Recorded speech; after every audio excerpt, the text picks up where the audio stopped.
February 13th through the 16th from 5 a.m. to 6 p.m. at Seattle Center. Patients do not need ID or proof of immigration status, and services are not limited to residents of Seattle and King County. Free admission tickets distributed at 5 a.m. each day in Fisher Pavilion. First come, first serve. Interpreters available and free parking in the Mercer Street Garage. More information available at seattlecenter.org/patients.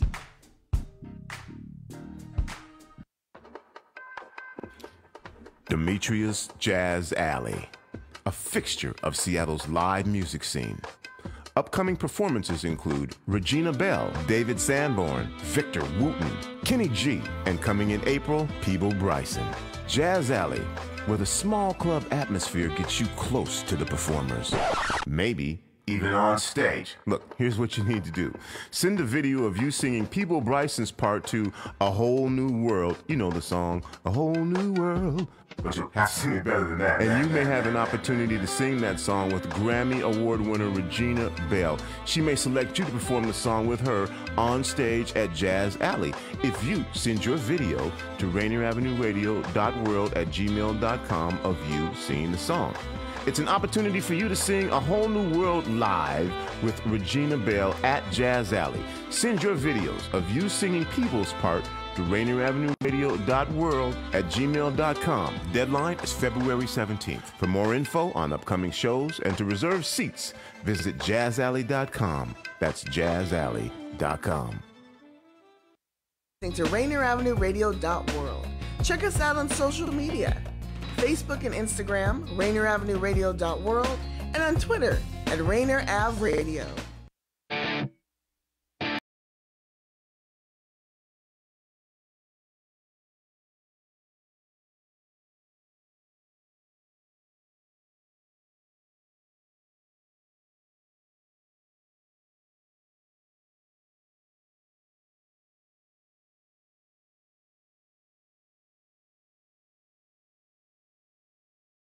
Welcome to Rainier Avenue Radio.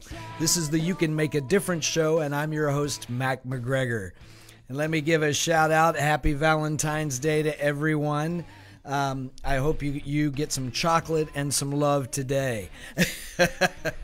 Yes.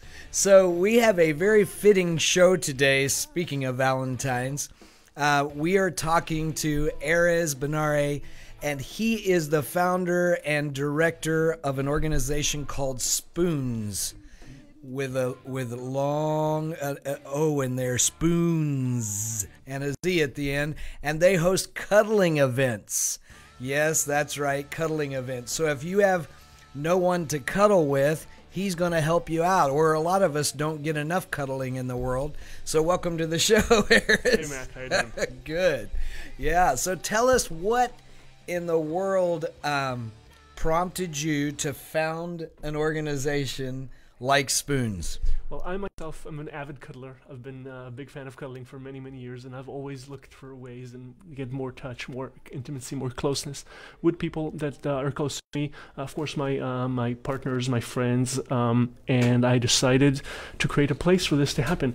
It started about a little more than 2 years ago, where I approached a venue somewhere else in the region in Woodinville and suggested we make it an event, just have people come and cuddle. It was very, very successful, and I enjoyed it a lot, and a lot of people said it was quite unique and wonderful. And eventually I decided to turn it into my own place. I opened a place right here in Seattle where people would just come and do it. Instead of once a month as it happened in Woodinville, we have it 2 to 3 times a week. We have people from all walks of life, rich, poor, pretty, ugly, young, old, straight, gay, and anything in between, and enjoy a good, sensible and fun events and touch that some of them cannot get anywhere else.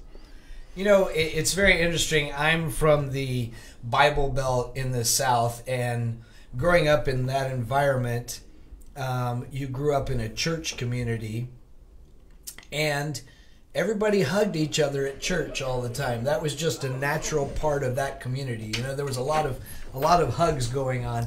And, you know, I don't see that in our world as much anymore, especially here in Seattle. You just don't see that as much. And, you know, I remember, I think it was Dr. Leo Biscaglia. He's an amazing writer. He's passed on now, but he wrote a book called Love, and he actually taught the first ever accredited college class titled Love in California. And one of the things he talked about is that for our health, you know, we actually need a certain amount of touch, of hugs. He used the word hugs a day, actually he talked about the actual physical effects of that. Like, it does things like raises your hemoglobin, lowers your blood pressure. It does all these actual scientific things they can measure that help you be a healthier person.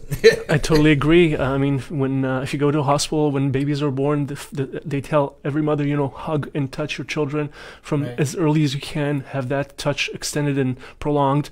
It's healthy. It's beneficial. It improves cognition. It releases oxytocin, causes positive oxytocin, which is a hormone that's very healthy, a neurotransmitter.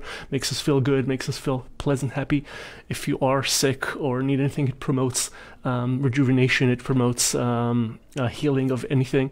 So and like you said, we are, I believe, a touch-starved society in America. It's not the same everywhere in the world, but America specifically has some challenges with us. I've seen children disciplined for hugging fellow students at school, not in any romantic fashion, just, you know, hug hello or goodbye, and getting, you know, yelled at for that. Right. It's too bad, and we need more. We need more touch. Everybody does. We've become also more physically distant since the invention of these crazy things, which I'm holding up my smartphone right now for those of you that are on radio. Yes. Yeah. And so all this smart technology has created where we don't actually look at one another or talk to one another in person as much anymore. You know, I've joked, my wife and I just had a teenager move out of the house, our youngest. He's 18 now, but we used to joke, and I've heard other parents say this too, that they even text their children when they're in the same house with them in a different room. That does happen. Yeah. I was thinking about the same thing myself. We are, of course, a very technologically focused society. I myself am a computer engineer, and I use my phone at least as much as everybody else.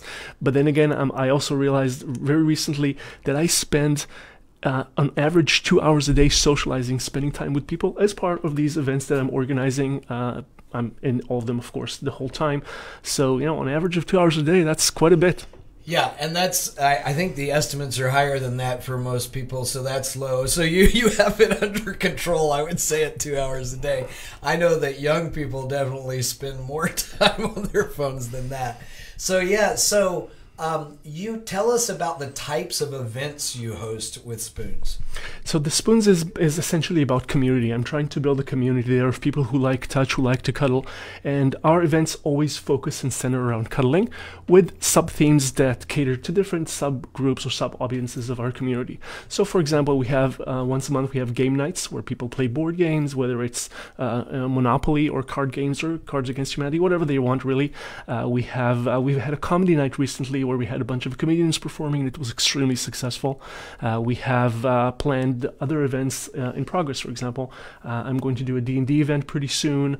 We have different socializing, food-themed events. So essentially, I like to say, if my people want a petting zoo, I'll go get some goats and make that happen. Of course, I'm exaggerating, but the idea is that whatever people need and want, I will make that happen. Hey, there is a pretty popular thing, the Brews with Goats thing, where you have beer and pet goats. So don't say that. You might put that out there, and all of a sudden you get all these people wanting goats. Yep. Somebody has proposed a cuddle event with some pets, like cats, like hypoallergenic cats or something like that. It's an interesting idea, and I'm looking into it. So again, you know, what people want and need, we'll make that happen. Again, our pets, you know, it's another thing. They do the same things for us as far as let off all those healthy chemicals in the brain. Exactly. When we spend time with our pets, touching them and playing with them. And they cuddle with each other. It's very natural and normal for all pets to do that. It's true. Yeah, we were created to be tribal pack people, so we need that. touch. Agreed. Yeah, Absolutely. So that sounds like you have some really fun events. Now, were people cuddling when they were watching the comedians, or how did that work? Specifically, we were fully full. I mean, we had over 50 people in there at that night, so there was not an option to cuddle. It was just chairs. But it was a comedy show that was about an hour and a half, and once that was over, we put away the chairs, we pulled out the mattresses, and people proceeded with the regular, normal cuddling.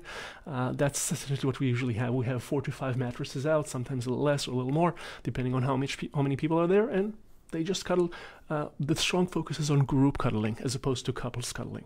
It is, of course, permitted if 2 people would prefer to cuddle by themselves. That's totally fine, but we really kind of try to promote the agenda of group cuddling, where you get to have healthy and beneficial touch, whether you have a partner or not.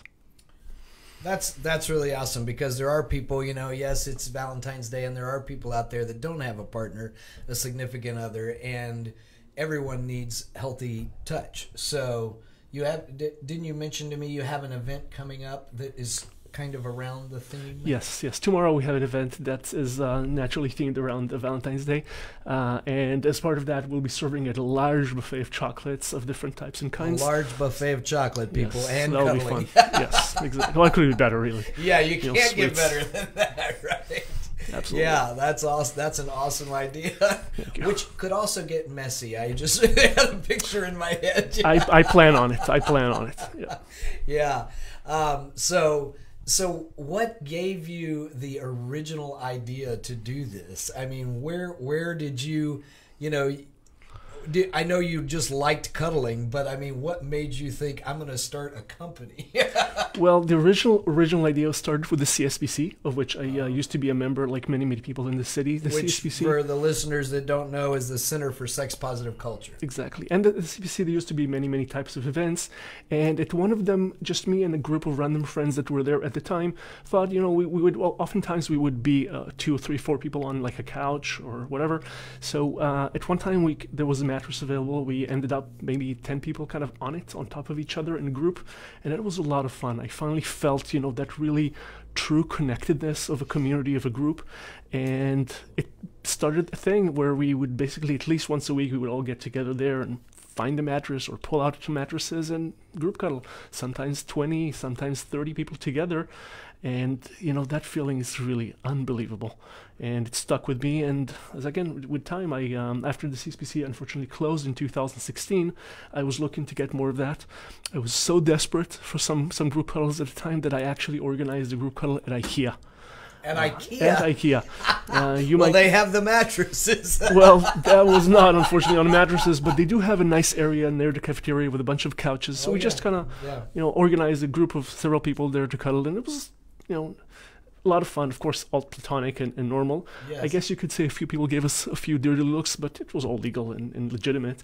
So that was fun, and eventually, like I said, I wanted to do more of that, so I suggested it to a venue owner, and things kind of rolled down from there. Yeah, they probably just had confused looks trying to figure out what's going on, because probably. Of course, that was before polyamory was what it is today. So the idea of seeing a lot of people kind of hugging and touching each other seemed weird. Now again, it's a lot more normalized and common.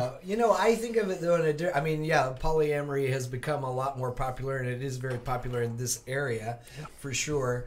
I also think of it from a different aspect. Like I'm a former professional athlete and have been on teams my whole life, and that team group hug after you win, that kind of a thing. There's something about that synergy of the group coming together that is pretty awesome. I've had a somewhat similar experience when I was much younger. I was in the military in my home country of Israel, and there was a time where my platoon and I were out to go on a mission that was quite concerning, even scary, I would say. We were all kind of freaked out about it, and our commanding officer said, "Guys, hold hands." And of course we were puzzled by this, like, what are we, children? What are we talking about? But he insisted, and being the commander, we had to do it. And immediately we felt it, like when you just hold hands with your fellow men, and of course there was nothing. You felt it calming. We felt it really affected our mood. We bonded. It alleviated our concerns and fears for most of us, of course. And we went on. We did the mission. It was successful. It was all good. But that really kind of struck a chord with me, because I realized, how touch is not, you know, about children. It's just normal and good and healthy to everybody. Everybody needs it. That's right. Yeah. And you know, yeah, that's really awesome that your commander did that. That's like a very Zen thing to do. Agreed. Yeah, absolutely. Yeah. And you know, talking about this, because I actually also host a group called Positive Masculinity, and we're doing a series right now on masculine friendship. And you know, we've been talking about how men have a really masculine-minded people have a real hard time generally showing affection to other male friends, even if they've known each other for a lifetime. Yes. You know, and or even giving a compliment sometimes is really weird and awkward with guys. It is. A lot of people feel that it's wrong to express an affection to a person of the same gender, especially male to male. Right. I don't feel that way myself, obviously. Yeah. But it's also part of the climate and atmosphere I try to promote at Spoonz, where cuddling with a person of your own gender is just as good, healthy, and fun as with the other gender. Right. So that happens a lot. Yeah, it's so true. And you know, it shouldn't be awkward to tell a close friend that you care about them or to give them a hug or whatever. Yep. You know? That's something we definitely have to work on in our society. So you have events 2 times a week. At least. That's a lot. That it is. Keeps you hopping. And you have to come up with new fresh ideas around that. Yes, yeah. I do come up with fresh ideas all the time. We have some recurrent stuff. I mean, again, what people want. One example would be adult-oriented events, which many of my members are interested in. So there's a few of those going on, and people come to me with ideas, and I'm always happy and open to exploring those. And we come up with stuff all the time. So your organization is a member-based organization. Let's talk about that. So how do people become a member, and what does that entail? So it is a membership, of course, and the way it works is basically people hear of our events either through Facebook, FetLife, other venues, or the website. They are required to contact me first for a vetting process. It's very important for me to create a very safe atmosphere for everybody, so I talk to each individual person either on the phone or in person before they're admitted to the place. So we have a phone call. We talk. I kind of talk to them, try to understand their background, their history, make sure that they are who they say they are, that that they're safe, that that they have the right level of expectation from the place. Because ultimately, some people expect that just because there's adult stuff going on that it would be like a swingers club, which it is not. So I verify that, and I talk and explain, and once then they get the address, they can show up, and then of course they fill up a waiver we have, they become a member, and then of course they can come to any event they like. All right, so is there a yearly membership fee? Is that how it works? There is no membership fee for us. The membership is free. It's part of the thing. We track, of course, the membership just like any organization does for administrative purposes. But there's no need to charge membership as far as I'm concerned. Awesome. And when did you found this organization? This started in September of this year. All right, brand new. 6 months. Spoonz is brand new. 6 months. Wow. Yes. Well, we've been growing. We've been growing a lot. Yeah, 30% a month. Dozens of new members every week. Dozens of events a month. It's been really, really nice. 30% a month growth. That's unheard of, folks. Yeah, that's really amazing for a brand new business. So, and where do you, what area of town do you hold your events in? The area is the International District. So in downtown, it's actually, it's a building where we have a parking garage dedicated to this. We're free parking for dozens of cars, so people can get there easily. There's also a lot of public transportation options available, train line and buses. It was very important for me to pick a place that would be accommodating for people to be able to get there easily and park and not have to worry about costs of that. It's a really nice nice that's building. an important thing in Seattle, because the stress of sometimes finding parking a lot of takes times, the joy out of something. Exactly, it was critical. So so all your events are held at this one location. Yes. That's awesome. So tell us some about some testimonials you've gotten back from people that have experienced your events? I think the best one I've had recently was from a book, a post about on Facebook for a group, a Seattle polyamorous group, where somebody was just kind of innocently asking if anybody has been to Spoonz, anybody heard of it, and there were dozens of responses and replies by people saying how nice it is, how safe it is, how great it is. One even commented about me personally, which was very flattering, very fun to hear. I try not to make the place about me, because it's about the community, it's about cuddling and about touch, and the people that come. But I can deny it was a lot of fun to hear. Yeah, that's great. And so they just said it was welcoming and like they enjoyed the events. Yes, I believe most of the comments were about how nice it is and about how safe it was for them. It's so important for people to feel safe in an environment like that, because especially if they don't already know people there. Yes, and of course, downtown Seattle has some shady characters walking around here and there. So we do have an armed guard patrolling the building in the area regularly, so people again can feel safe. We escort them from their cars if they feel like it, and it's a topic that we face head on. Yeah, that's awesome. That safety thing is important. So do people? Is there a charge for the events? How does this work? You have overhead. Yes, of course. Okay. I'm paying rent and of course other stuff. So yes, there is a cost. People are required to pay $10 for event during weekday. So Tuesdays we have events. Okay. Weekends are $20, and of course we want to encourage people to come. So we have various kinds of packages available. If you're a couple, you pay less. If you're a throuple or a group or a family, there's options. There's even a monthly ticket that's highly discounted and gets you into all the events for only $60 a month. A monthly ticket. I like that. Yeah, that's a good way. I call it the Cuddle Buffet. The Cuddle Buffet. Yes. That's great. That's a good way to try it out. So you must have, if you're talking group, you were talking about 20, 30 people cuddling at the same time. Yep. You must have a floor either covered with bean bags or mattresses or... Yep. We just have a bunch of mattresses. I actually have 8 mattresses.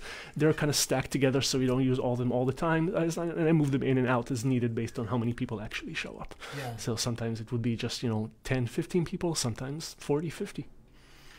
That's awesome. So do you have certain rules about it? Of course, yes. Okay, well, tell us a little bit about how that works. Well, the main rule, of course, is the one of consent, because people do touch each other, and we want to make sure that everybody feels comfortable with their boundaries and what they like or do not like to be done.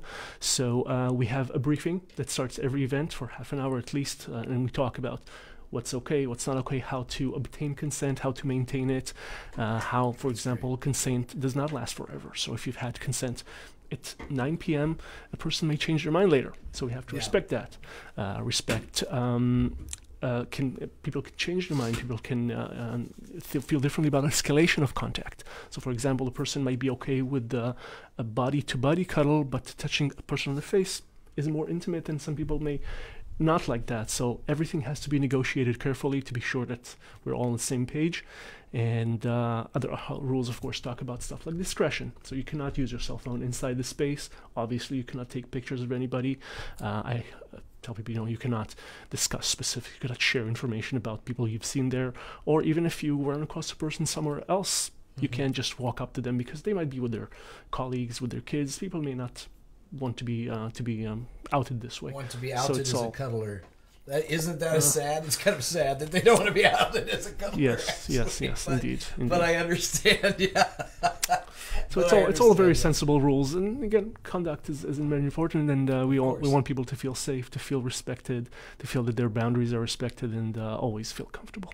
That's one of the things that I have always loved and respected about the sex positive community here in many areas that have one, and the Center for Sex Positive Culture did the same thing about, you really are taught when you go into these type of communities about consent and how to get consent and how to negotiate, which is something I think, wow, our world would be so much better off if everybody just learned that. Totally agreed. Yes. Growing up. Yes, totally agreed. Consent is very, very important to me personally, and of course to the place itself. Well, so is understanding how to negotiate. I mean, you think of people out in the dating world that have no idea how to negotiate. They just make a lot of assumptions. Yes, and of course, it's part of my own personal responsibility as the guy who runs these events is to help people make sure that they're all both on the same page in terms of having negotiated consent, but also for people who are new to it and unsure how to do it. You might have seen in a lot of places you go and you kind of find yourself in the corner with your snack or your drink, not sure what to do. That does not happen in Spoonz. If I see a person who's like that, who's shy, introverted, there's good reasons for it, I would approach them and introduce them around or try to find them, a good place to cuddle. If they need help negotiating or understanding how to do it, I help that too. I might even leave them alone if that's what they really prefer. That's legitimate. But really important for me not to just have people randomly find themselves lost in there. It's a personal thing for me to make sure that I greet every customer that comes in, every guest, greet them when they leave, and make sure that they're all fitting together real nicely, cohesively. Yeah, that's so important for someone to feel like they have a good experience at something like that, especially, like I said, if you walk in and don't have friends already there or something, that takes kind of a lot of courage to walk into something like that on your own, right? Exactly. And that's exactly what I'm trying to prevent, to make people really feel cozy and comfortable and at home from the first minute that they're in there. That's right, yeah. So people can go to your website, I'm sure. Yes. Is that the best way? Do you have a Facebook page as well? We do have a Facebook page. We have presence on FetLife, which is a website for the sex-positive community, but the website itself, so www.spoonz.org. Spoonz is with a Z at the end, so it's easy to find. Or Google, Yelp, it's pretty much everywhere. I'm an engineer, so I made sure of that. Yelp account, nice. Yes, yeah. Getting those reviews in. I like all it. 5 stars so far. Excellent. That's great. Yeah. So spoonz.com, you can find out more. .org. Yeah, it is a nonprofit. There you go. Right. It is not a nonprofit. Oh, it's a member only. It's a members organization. Yes. You can find out more about their upcoming events, and you mentioned the chocolate and cuddling event tomorrow, which sounds like a lot of fun. Do you have to register for these events ahead online? You don't have to. It's nice for me to know by using stuff like FetLife to track, but it's not required. However, if anybody listening to this wants to come tomorrow, I would strongly advise them to call me today so I have time to vet them before. Gotta have enough chocolate, folks. So there's a good reason. It takes a while. It takes a while. Yes. Yeah. And what else do you have coming up in the near future besides the chocolate? I don't remember the exact salary because we have over 15 events a month, but we have several workshops and classes coming up. Next week we have an event where we're going to talk about something called electroplay. It's a type of kink that's very popular, and that's going to be preceded by a workshop to discuss those topics and learn how to do it safely, how to do it well. That's great. Did you have workshops as well? That's awesome. Yes, exactly. So yeah. Different ideas come to mind. The wesite has, of course, the full schedule and details about everything. Yeah, so workshops and cuddling events, folks. You can go to Spoonz, S-P-O-O, it's right there on his shirt, nz.org, and find out more about the cuddling events and workshops. Thank you for the work that you're doing and making a difference in the world. Yeah. Thanks for having me, man. Thank you. Yeah, go out there and cuddle and get some chocolate and share the love with somebody. You know, my challenge to you today is to reach out to some people in your life that you haven't or have never reached out to, and let them know that you appreciate them and care about them. Everybody needs to know that they are loved just as they are today. This is also, some people call it Valentine's. I like to also say it can also be Palentine's. So reach out to your pals too and say you appreciate them. I'm just going to throw out a happy Palentine's and thank you to Daniel, our producer here. I appreciate you, Daniel, and all the work you do here at the radio station. So happy Palentine's, Valentine's. Have fun, and we will see you next week. Thank you for